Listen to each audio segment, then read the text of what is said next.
여러분 안녕하십니까? 싸움을 피하는 군대는 싸움을 할 수 없는 군대가 됩니다. 전투를 회피하는 군대는 전쟁을 할 수 없는 군대가 된다는 말이죠. 1968년 1월 21일 북한 민족보위성 정찰국 소속 공작원 일명 124군 부대 31명이 청와대를 습격한 적이 있었습니다. 박정희 대통령을 암살하고 주한미군 대사관을 공격하며 또 교도소를 공격하기 위해서 침투를 했습니다. 이들은 서울 세금정 고개 자하문까지 들어왔다가 거기서 발견이 되어서 부분적인 전투가 벌어졌죠. 총 침투한 인원은 31명, 사살 29명, 미확인 1명, 투항 1명, 김신조라는 소위였습니다. 그런데 사살 29명이 좀 왔다 갔다 합니다. 28명이라는 설이 있어요. 왜냐하면 이 중에 한 명이 우리가 정보부에서 다시 교육을 해서 북한으로 집어넣은 그러한 그 사람이라는 설이 있는데, 똑같은 정부 자료도 어떤 데 보면 28명 사살이라고 되어 있는 곳이 많습니다. 김신조가 이튿날 기자회견을 했는데 그 카메라를 대놓고 침투한 목적을 물으니까 박정희 모가지 따라와 수다 이렇게 하고 얘기를 했어요. 온 국민들이 경악을 했죠. 원래 북한에서 처음 세운 작전은 100명 이상 병력을 침투시켜서 본대는 청와대를 기습해서 박정희를 암살하고 나머지는 각 조별로 미 대사관 공격 및 요인 암살, 그리고 국방부를 공격하고 또 국방장관을 비롯한 주요 인사 암살, 그리고 교도소를 공격하여 죄수를 석방한다. 그래서 서울 시내에 총체적인 대혼란을 유도하고 석방시킨 죄수와 공격자가 동반월북 후에 삐라를 뿌리고 남한내 반정부 세력의 의거로 꾸민다는 이런 대규모 계획이었다고 합니다. 보십시오. 교도소 공격이 꼭 들어있습니다. 5.18 때도 교도소 공격조가 있었습니다. 실제로 교도소가 공격을 받았죠. 완전히 대한민국을 흔들어 버리겠다 이렇게 계획을 했는데, 또 여러 가지 어떤 이유가 있었는지 작전을 축소해서 31명이 침투를 했습니다. 그래서 청와대만 습격하는 것으로 이렇게 최종 결정이 났고 실제로 그대로 이행을 한 것으로 우리가 알 수가 있습니다. 1월 13일 날 북한군 정찰국장에게 청와대 습격에 관한 구체적인 지시를 받았는데 124군 부대 31명이 1월 16일 밤 10시 황해북도 연산군 제6기지를 차량으로 출발하죠. 그 당시 1월 21일은 일요일로서 6.25와 마찬가지의 효과를 주기 위해 날짜를 계산하고 투입한 것입니다. 제가 지난 6월에 파주에 갔을 때 그 김신조가 철책을 뚫고 나온 그 자리에 직접 가봤습니다. 지금은 폐허가 된 관광지 수준이죠. 안보, 국방, 또 북한의 위협 이런 것들이 많이 우리가 경각심이 누그러진 상태이기도 하지만은, 그래도 거기에 침투한 철책선 조그마한 개천, 우리말로 또랑 옆에 뚫고 나오는데 거기를 제 친구가 안내를 해줘서 가서 사진도 찍고 놀았던 적이 있습니다. 오다가 파평산 일대에서 남욱군들을 만났죠. 우시 사형제인데, 그래서 이 사람들을 죽여야 되느냐 말아야 되느냐, 북한에 전통을 보냈는데 이 전통이 왔는데 암호를 풀지를 못해요.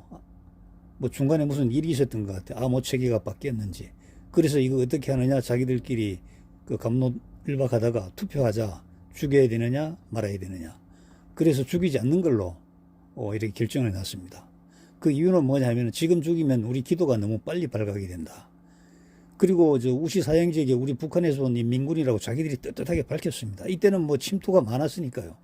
그런데 우시 사형제 중에 한 사람이 조금 머리가 돌아가는 사람이 있었는데, 그분이 인민군 환영하는 척하고 인민군 환영합니다 이런 식으로 이제 좀 이렇게 과도 액션을 벌이니까, 이 사람들이 우리 신고하지는 않겠구나 이렇게 해서 이제 살려줬습니다. 물론 다짐은 받았죠. 만약에 너희들이 신고한다면 우리가 다시 와서 너희들을 다 죽이겠다 이렇게 얘기를 한 겁니다. 그래서 이들은 산을 따라서 계속 침투를 하다가 또 어떤 곳에서는 이열종대로 이 짝을 지어가지고 이게 훈련하는 병력같이 이렇게 이동하기도 하고, 하여튼 온갖 자기들의 방법을 다 썼습니다. 그러자 세금정 파출소에서 이제 처음으로 경찰망에게 경찰에게 검문을 받게 된 것이죠.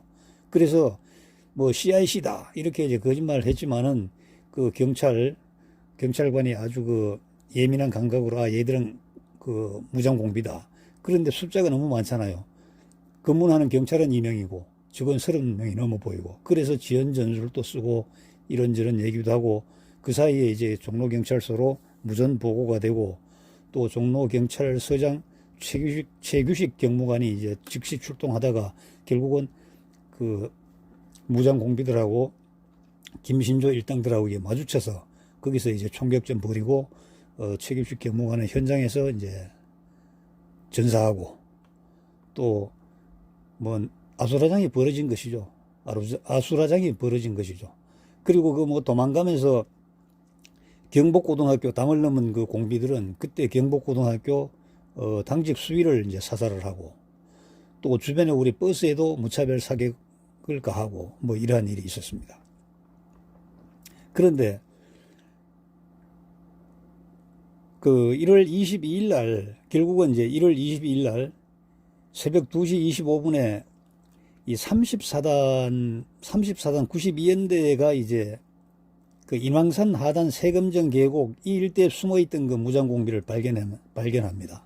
그래서 처음에는 이제 전부 생포를 하려고 했습니다만은 이 무장공비들이 수류탄을 들고 저항하니까 완전히 그 사살해버리고, 이때 이제 김신조 소위도 여기서 이제 생포가 됩니다. 뭐 투항이냐 자수냐 뭐 여러 가지 얘기가 있습니다만은 뭐 이 워낙 긴박한 상황에서 어느 것이 맞다고 정확하게 얘기는 할 수 없습니다만은 일단 김신조는 이때 체포가 되는 것입니다.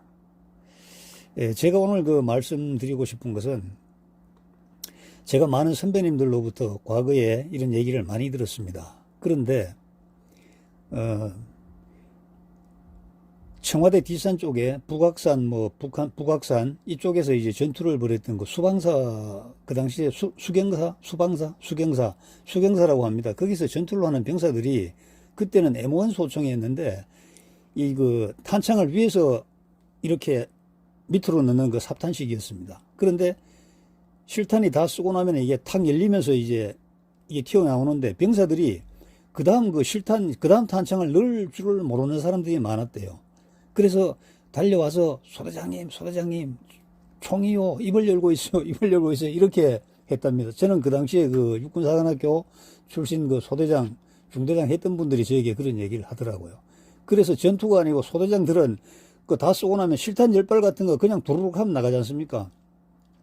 탄창 재장전 시켜주기에 바빴다고 얘기를 해요. 그러니까 쉽게 말씀드리면 전투를 할 줄 몰랐다는 겁니다. 그때 34단과 25사단 이 병력들이 그 무장공비를 소탕을 다 했는데, 이들은 왜 이 가능했느냐 하면은 그 당시에 월남 가서 그 월남 정글에서 전투한 경험자들이 이제 하소간이 많았다고 합니다. 이 사람들은 전쟁을 해본 사람입니다. 전장에서 피비린내를 맡고 그 총소리를 들어본 사람은 뭔가 달라도 다른 것이죠. 그래서 이들이 아주 맹활약을 해서 무장공비들을 단시간에 소탕을 했는데, 그 이후에 사실은 그 김일성도 우리 대한민국 국군 중에서 월남 전투에 참여해서 복귀한 사람들을 가장 무서워했다고 합니다. 왜냐하면 월남에서 싸우는 걸 보았기 때문에. 우리나라 지형에는 또 우리가 더 익숙하잖아요. 그래서 전투력이 엄청났다고 얘기를 합니다. 왜 이들은 그 전투를 할 수 없었을까? 그 얘기를 하는데, 그 당시에 소대장, 중대장 했던 분들이 그때 그 수경사 연병장에서 막 이 병사들이 막 운동하고 럭비하고 체육하는 것을 즐겨보고 싶어 했대요. 영부인도 그랬고. 그래서 주로 그 기마전을 많이 했다고 합니다. 그러니까 군인이 전투훈련을 하지 않고 기마전을 많이 하니까 사실은 실전에서는 써먹을 수가 없는 거예요. 왜? 할 줄 모르니까요. 사실 그 총기를 다룰 줄 모르면 그 총기는요, 그 야구 방망이만도 못해요. 실제 위력은요. 야구 방망이로 휘두르는 게 오히려 더 위력적입니다. 김신조 일당이 그 침투할 때 조그마한 방망이를 들고 나왔는데, 거기 보면 아주 잔 못이 박혀 있어요. 때리면 그냥 죽는 겁니다. 성경에 보면은 그 예수님을 십자가에 매달아 놓고 쳤던 채찍 있잖아요. 그게 사실은 그 아주 그 센 그 가시관이 아니고 거기에 그 철편이 박혀 있는 그 채찍이거든요. 그냥 그 회오리 그 이런 거 줄채찍이 아니고 때리면 살점이 퍽퍽 떨어져 나갑니다. 얘들이 이제 그런 방망이를 들고 왔는데 이번에 그 중공군하고 인도군이 저 위에 그 히말라야에서 붙었잖아요. 티베트 쪽에서.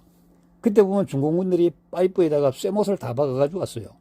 인도군이 거기에 맞아서 많이 그 사상을 당했죠. 그런데 우리 군은 훈련이 부실해서 그 실제로 총기도 다룰 수 없는 그러한 상황이었다고 합니다. 그런데 그때 유일하게 공을 세운 사람이 그 청와대 경비단장 전두환 중령이에요. 전두환 중령. 나중에 이제 전두환 대통령인데, 전두환 중령은 이제 야간에 조명탄을 막 수십 발, 수백 발을 계속 쏴 올렸는데, 이 조명탄이 무슨 효과가 있느냐. 은신하고 있는 공비들에게는 아하, 적군이 나의 위치를 알고 있구나. 이래서 완전히 공포감과 두려움에 벌벌 떨게 만드는 그런 효과가 있어요. 그래서 계속 조명탄을 쏘아 올려줘서 그 소탕하는데, 침투한 그 김신조 부대는 정말 두려움에 공포에 질려서 벌벌 떨게 만들고, 또 진압하러 가는 우리 그 군경에게는 정말 앞을 환히 비춰주는 이제 그러한 상황이었죠. 하여튼 오늘 제가 이 김신조 121 사태를 제가 말씀드리는 그 이유는, 이때 우리나라에서 이 사건이 끝나고 나서 큰 변환이 있게 됩니다. 쉽게 말씀드리면 싸울 줄 아는 군대를 만들자. 싸울 줄 아는 군대를 만들기 위해서는 싸울 수 있는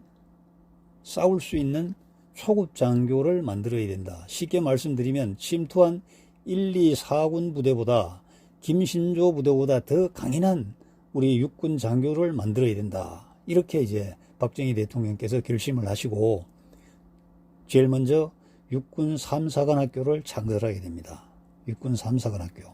그리고 향토 예비군도 창설하게 되고, 또 고등학교 이상은 학도 호국단을 만들게 되고, 여러 가지, 그리고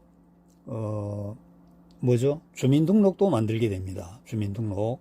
옛날에 그 조선의 태종이 호패법을 만들듯이 주민등록이 없었는데 이때 만들게 됩니다. 그래서 주민등록 번호 뒷자리가 박정희 대통령은 1001이고 유경수 여사는 1002입니다. 그 6자리니까 공이 하나 빠진 것 같네요. 그렇게 해서 이제 우리 그 주민등록이 그때 이제 시행이 되죠.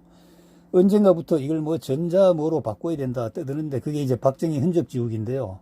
그 이래나 저래나 요즘은 그 칩 있잖아요. 그 QR코드 이런 거 만들면 완전히 통제되잖아요. 저도 지금 이게 핸드폰 켜보니까 제가 앉아있는 이 주소가 이게 찍혀 있어요. 서초구 방배동 도구로 1길 딱 찍히는 거예요. 이게 무서운 거 아닙니까? 그렇게 해서 육군 3사관학교를 만들었는데, 3사관학교 초대 교장이 정봉욱 장군이, 정자, 봉자, 욱자 장군입니다. 이분이 얼마나 대단한 분이냐면은, 다부동 전투 때 얼마 전에 올여름에 그 하늘로 가신 그 백선엽 장군이 그때 1사단장으로서 다부동 지휘를 해서 거기서 북계군을 막았기 때문에 우리가 인천에 상륙할 수 있는 시간적인 여유를 벌고, 그리고 인천 상륙에 성공해서 북진을 하는 이제 발판을 만들었다. 그래서 대단한 우리 장군이다. 과거에 임진왜란을 지휘한 이순신 장군에 비교해도 전혀 손색이 없는 장군이다. 이제 이렇게 말씀을 드릴 수가 있습니다. 많은 분들이 이렇게 얘기를 하니까요. 그런데 사실은 말입니다.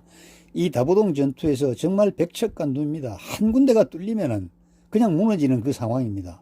어떻게 보면 모래로 밀려드는 물길을 막는 그런 어려운 작업이었죠.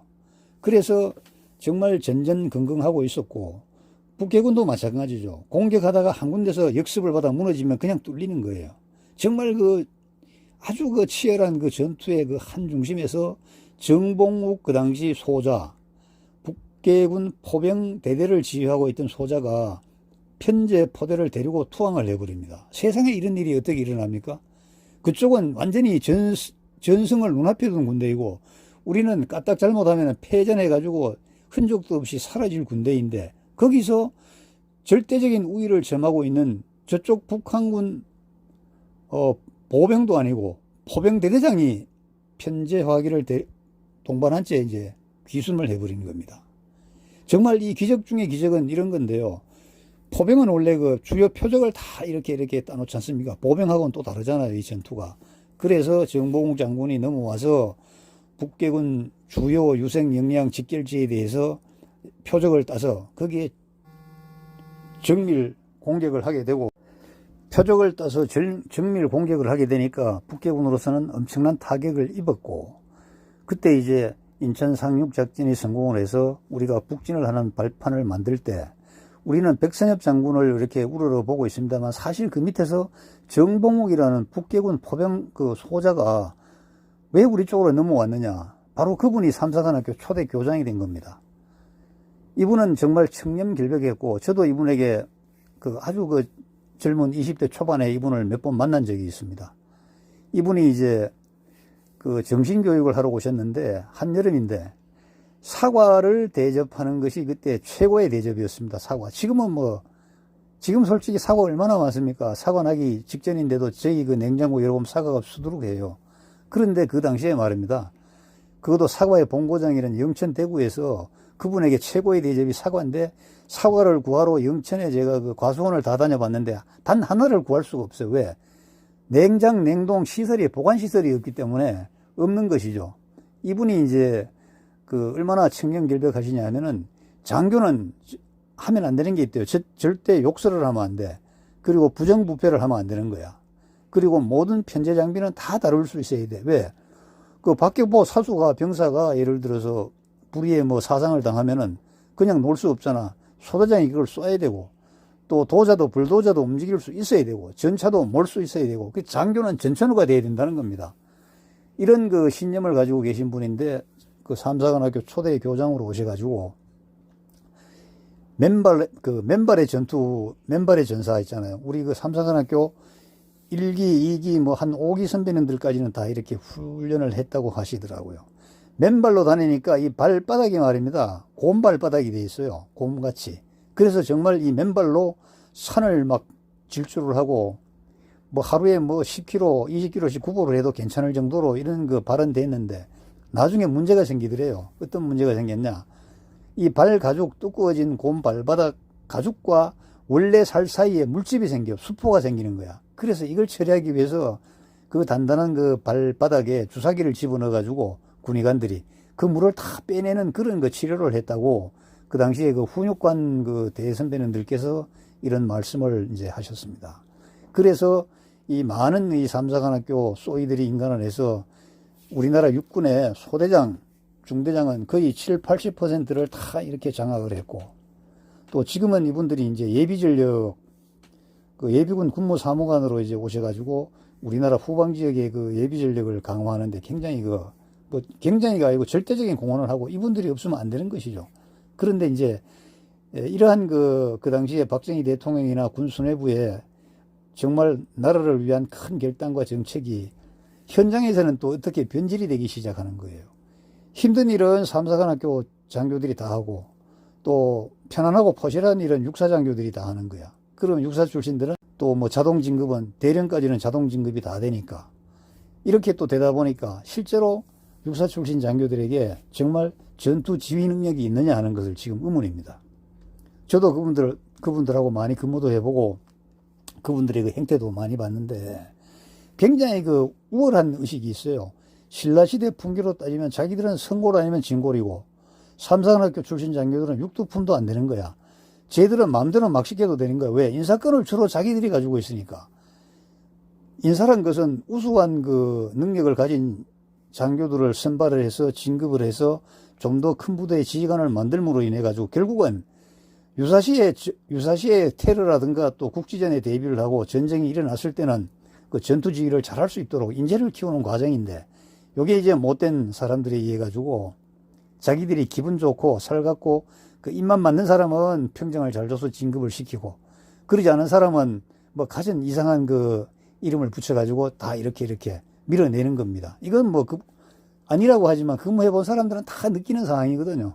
다 느끼는 상황이에요. 실제로 그런 얘기를 들은 사람들도 많습니다.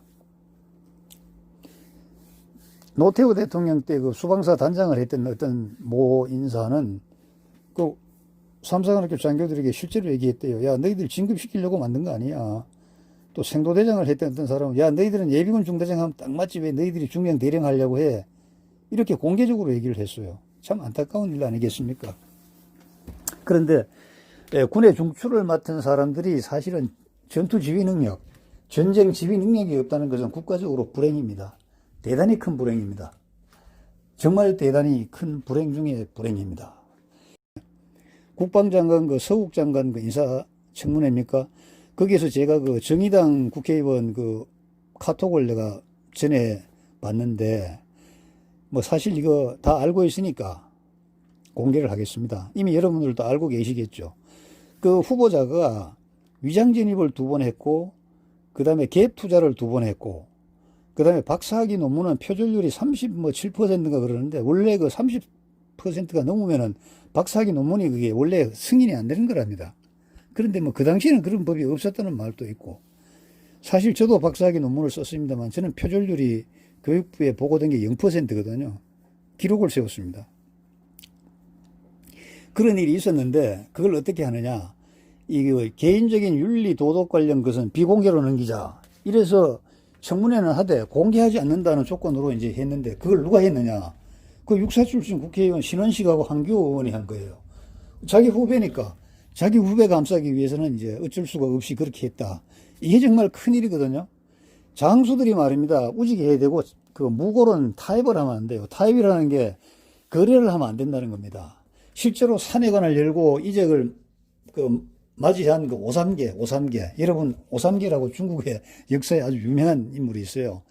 가장 유능한 장수인데 산해관을 북쪽에 오랑캐를 막는 제일 중요한 관문이 산해관인데, 거기 수비 장수로 이렇게 보냈는데, 이게 조정에 이제 좀 반심을 품고 오히려 오랑캐하고 협상을 해가지고 문을 열어줘 버립니다. 그래서 나라는 망하고 자기는 배불리 잘 살았어요. 오삼계가 기록을 보면은 아들까지도 아주 돈을 많이 가지고 살았다 이렇게 얘기를 합니다.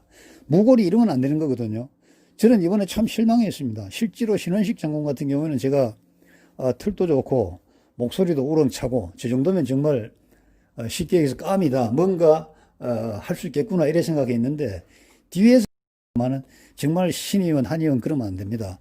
특히 한교호 의원 같은 경우에는 문재인 정부 처음에 철원축산의 방벽 무너뜨릴 때 대전차 방벽, 그걸 말입니다. 핸드폰에 찍어가지고 이렇게 유튜브나 페이스북에 막 올렸거든요.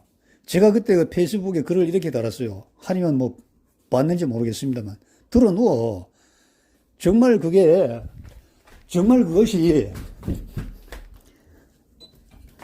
그것이 꼭 지켜야 될 것이라면 들어 누워서 그걸 막으란 말이야. 우리 국민들은 그걸 잘 몰라요. 국민들은 알 수가 없어.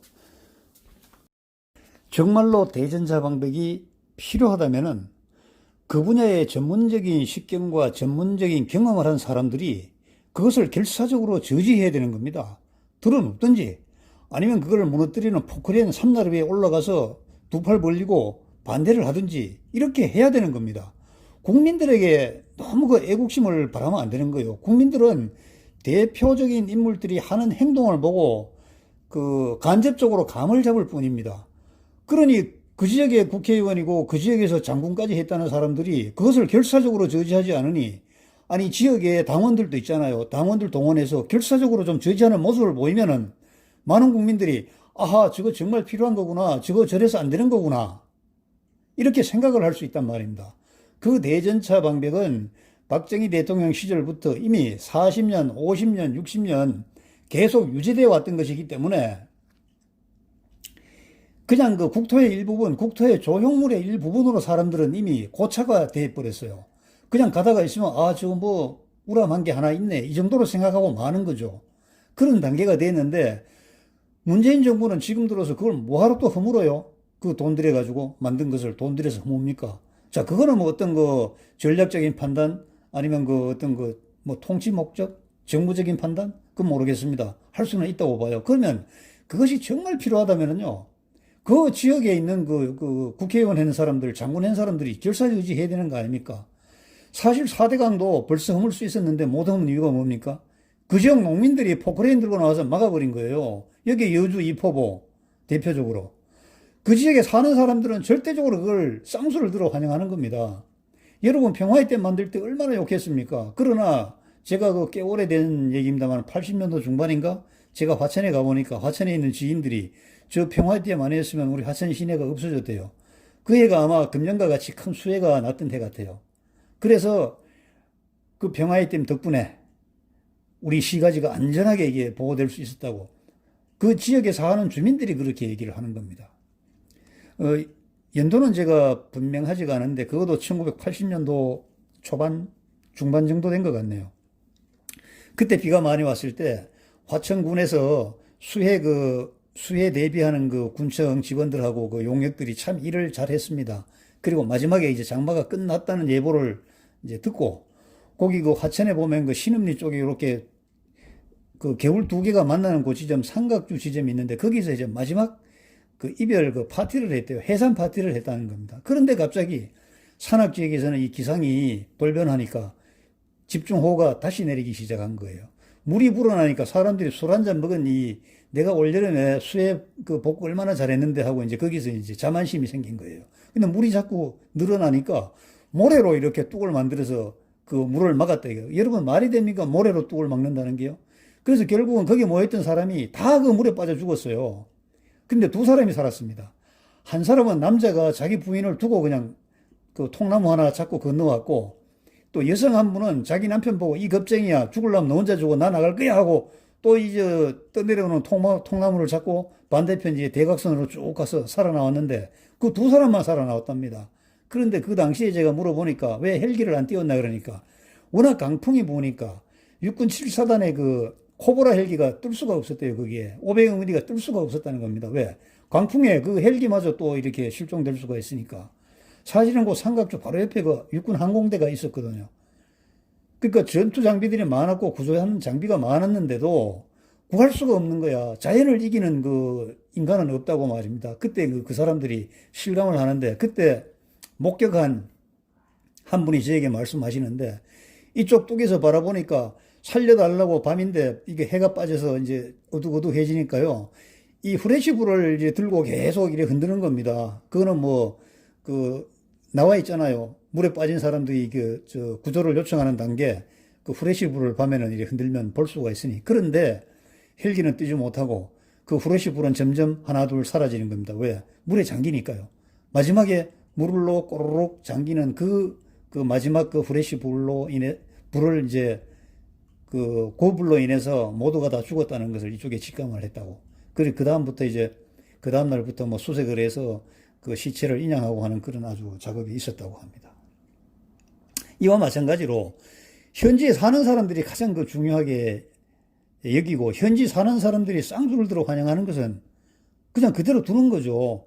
그런데 대전차방벽은 사실 뭐 저게 서울로 이렇게 공격하는 그 적군을 막기 위해서 지연시키기 위해서 만들었기 때문에 그쪽하고는 뭐 관계가 없다고 생각하는지는 모르겠습니다만은 정말 필요하다면은 정말 필요한 것이라면은 현지에 있는 지휘관, 현지에 있는 장군들이 현지에 있는 정치인들이 정말 명확한 의사를 표현해줘야 다른 사람들이 그것을 보고 아 그렇구나 하고 생각하는 겁니다. 사실 철원 그 인근에 있는 서울의 이제 주요 접근로의 대전차 방벽 저 부산 해운대에 사는 사람은 별로 모르거든요. 그거 무슨 효과가 있는지 있으나 없으나 똑같다고 이렇게 생각할 수도 있어요.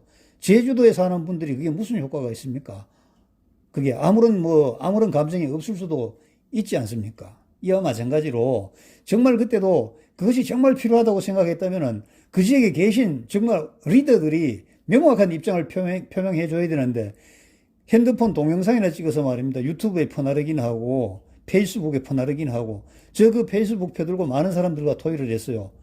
모르겠다는 거야. 현지에서 이게 정말 필요하다면 국가 안보를 위해서 진짜 기묘한 거라면 들어놓아야지 장군 출신이라면서 이런 얘기를 하는 사람들이 정말 많았습니다. 많은 게 아니고 저 포함해서 단 한 사람도 거기에 대해서 이의를 제기하는 사람이 없더라고요. 하여튼 그렇습니다. 여러분 국가가 앞서야 됩니다. 우리 안중근 의사를 우리가 늘 민족의 그 태양같이 우리가 우러러보는 이유가 뭡니까? 이 또 히로부미 가슴에 그 연발 권총을 들고 사격을 하고 그리고 본인은 잡혀가지고 당당하게 사형장에서도 대한독립 만세를 부른 그 기계 훌륭합니다. 그러나 저는요, 그분이 남긴 글 있잖아요. 여러분 아시죠? 위국 헌신 군인 본분 8글자. 그리고 그 밑에 손가락 하나 잘린 손바닥 도장. 그것이 우리 그 심금을 울리는 거 아닙니까? 정말 여러분 왜 우리는 위국 헌신하는 그 리더들을 찾아볼 수가 없습니까? 정말 무인들은 말입니다. 무골들은 어떤 사소한 이익을 위해서 거래를 하면 안 됩니다. 거래를요. 아니, 장관 후보자 육사 출신 얼마나 많아요. 꼭 그분 말고는 장관 없나요, 후보자요? 없나요? 그리고 꼭 그분을 해야 됩니까? 뭐 신문에 잠시 났다가 사라졌습니다만은, 아니, 이순신 대장 같은 경우도 있잖아요. 이순신이 아니고 이순진이죠. 제가 어떤 후배 장교 결혼식에 갔는데 사회자가 이순신 장군을 그때 사회로 모셨는데, 얼마나 이 사회자가 코믹한지, 오늘 주례를 맡으실 분은 이순신 장군입니다, 이렇게 얘기를 한 거예요, 일부러. 그래서 거기 이제 사람들이 막 박수치고 와 하고 저 환호성을 질렀던 그러한 일이 있습니다만은, 사람들은 많아요. 꼭 나하고 같은 문을 나온 사람, 요렇게 자꾸 소화적으로 찾으니까 사람이 없는 거 아닙니까? 그래서 우리는 국난적 사현신하고 갑인적 사현철하고, 나라가 기울어야 꼭 정말 의롭고 충성스러운 신하를 구합니까? 아니지 않습니까? 좀 평소에 충성스럽고 정말 나라를 위해서, 국민을 위해서 일할 수 있는 사람 눈여겨보아뒀다가 적재적소에 적기에 발탁하면 안 됩니까? 그것이 바로 정치가들의 해안 아니겠습니까? 정치가들이 이리 하였을 때 많은 사람들이 정말 좌고 우면하지 않고 자기 현직에서 정말 최선을 다하고 거기에 정말 목숨을 걸고 말입니다. 정말 우리가 개백장군 얘기를 할 때, 황산벌 전투 갈 때, 우리가 질 거는 뻔하니 죽고 나면 너희들은 적국의 노비가 되니 차라리 죽어라 하고 소설입니다만 전기에 보면 나오잖아요. 다 목을 베고, 아이들의 목을 베고, 전쟁할 수 있는 아이들은 전쟁터로 데리고 나가고. 어린 나이에 저희들이 그걸 읽으면서 얼마나 감개무량하고 가슴 뭉클했습니까? 그런데 이것이 사실은 군인들만 있는 게 아니고 중국의 화식전을 보더라도요, 정말 사사라는 사람은 전국을 다니면서, 천하를 다니면서 장사를 했는데, 장사하는 사람들도 정말 후히 대접을 잘해줬다고 합니다. 그런데 특징이 뭐냐? 전국을 다니다가 자기 집 앞을 지나가는데도 자기 집 안방에, 마당에 한번 들어가 보지도 않고 장사를 하러 다녔다는 겁니다. 자기들의 목적에 막 올인했다 이거죠. 이와 같이 꼭 군인들만이 아니고 이 사회에서는 많은 사람들이 자기 일에 최선을 다하고 자기 일에 천직이라고 여기면서 정말 자기 일에 모든 것을 거는 그러한 사람들이 많습니다. 공무원도 많고 또 사업하시는 분도 많고, 솔직히 사업하시는 분들 얼마나 고생입니까? 요즘 사업하시는 CEO는 공적 아닙니까? 만민의 공적. 그러나 그분들은 그 사업을 영위하면서 기업의 사회적인 책임, 기업의 종업원에 대한 책임, 그 책임을 다하고 있지 않습니까? 하여튼 여러분, 제가 앞으로 주요 사태에 대해서 울진 삼척, 그 다음에 판문점 미루나무 사건, 광천 무장공비 사건, 강릉 무장공비 침투 사건, 정말 비하인드 스토리가 너무나 많습니다. 우리는 이렇게 의리 사건, 침투 사건 하지만 이거는요, 유사시에 북괴군들이 상륙할 수 있는 상륙 지점입니다.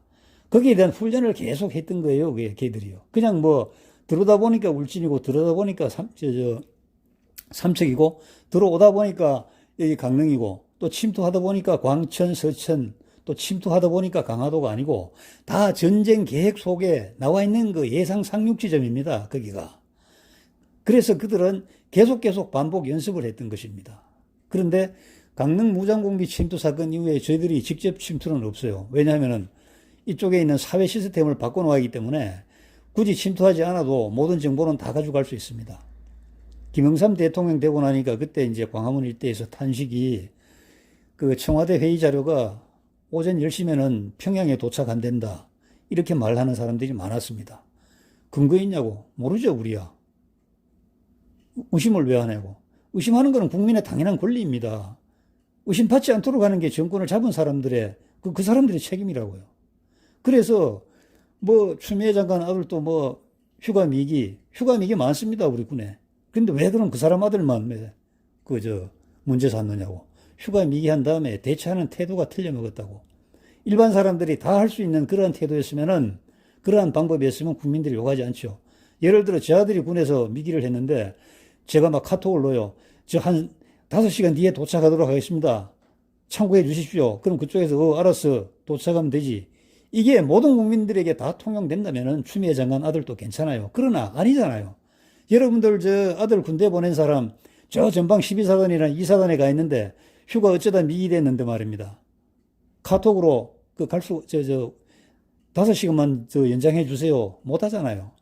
실제로 제 그 고등학교 후배님은 특전사에서 근무했는데 미리 출발을 했답니다. 버스를 타고. 그런데 그 당시에 교통이 아주 열악했을 때 이 호랑이에서 버스가 펑 끊어서 자빠진 걸 어떻게 해? 그래서 늦게 이제 핸드폰도 없을 그 당시에 뭐 어찌어찌 해서 늦게 들어가니까 얼마나 그 기합을 줬는지 겨울에 말입니다. 그때 기합 받다가 다친 무릎이 아직도 이 무릎이 시리다고 하잖아요. 또 군대는 묘한 게 한 사람이 잘못하면 그 사람만 처벌하면 되는데 아무 죄 없는 사람까지 엮어가지고 처벌한다고요. 1소대에서 탈영 한 명 했으면 그 탈영한 사람 잡으면 되는데 1소대원 다 기합을 주는 거야. 뭐 휴가 뭐 중지, 외출 외박 중지, 뭐 완전 문장 구보 그 3시간. 제 그 강의 듣는 분들도 군인 출신 많은데요. 솔직히 이거 너무 억울한 거 아닙니까? 잘못하면 잘못한 사람만 그 처벌하면 되는데 군은 다 그 집단 처벌을 한다고. 왜 그러냐? 전쟁은 혼자 하는 게 아니기 때문에. 전쟁은 단체로 하기 때문에. 전쟁은 그 씨름 선수 1대1로 백두근강 결승전이 아니고 모든 사람이 감독의 지휘하에 역할 분담해서 정말 그 머리는 뱀으로 따지면은 머리는 상대를 물고 꼬리는 상대를 찌르고 몸통은 꼬리와 그 머리를 연결해주고 그게 이제 상산의 뱀 아닙니까? 소정방이가 그 신라를 왜 병합하지 못했냐고 하니까 진의 나라 가서 황제에게 당나라 태종에게 그 신라 그 야볼 나라가 아닙니다. 왜 그러냐? 머리를 밟으면 꼬리가 덤벼들고 꼬리를 밟으면 머리가 덤벼들고 몸통을 밟으니 꼬리와 머리가 동시에 그 덤벼드는 상산의 뱀과 같습니다. 그래서 작은 나라지만 함부로 다룰 수가 없었습니다. 이렇게 얘기합니다. 여러분, 이런 나라가 돼야 됩니다. 함부로 다룰 수 없는 나라가 돼야 된다고요. 국민은 그걸 원하기 때문에 내 아들 군대 보내고 벌어서 세금 꼬박꼬박 내는 겁니다. 공무원들, 군인 간부들, 특히 장군들, 국민들이 보낸 아들과 국민들이 낸 세금으로 당신들 정말 뭐 호의호식이라고 하면 안 되겠습니다만은 과거에 비하면 정말 호의호식이고 관사도 과거에 비하면 아방궁 아닙니까? 이게 다 국민들로부터 나오는 건데 여러분들이 그러한 그 권력을 위임받은 사람들이 여러분들의 사명을 다하지 않으면 안 됩니다.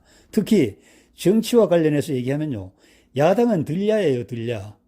방 안에 있는 게 아니고 저 뜰에 묘에 있는 그 사나운 개가 되어야 되는데 지금 그 야당 하는 거 보세요. 저게 뭐 여당인지 야당인지. 그래서 국민들은 등을 돌리는 겁니다. 다음 선거 해봐라. 너희들 절대 지지 안 해준다 소리가 나옵니다. 왜? 너 지지해봐야 나라 망할 것 뻔한데 이런 사람들이 많아요. 지지 안 해준다니까요. 야당 국민의 힘인지 뭔지 정신을 좀 차려야 됩니다. 제가 앞으로 평소에 때마다 싸우지 않으면 정말 싸울 수 없는 조직이 된다는 거 이러한 주제로 제가 한 4강의 정도 더 올리겠습니다. 여러분 감사합니다.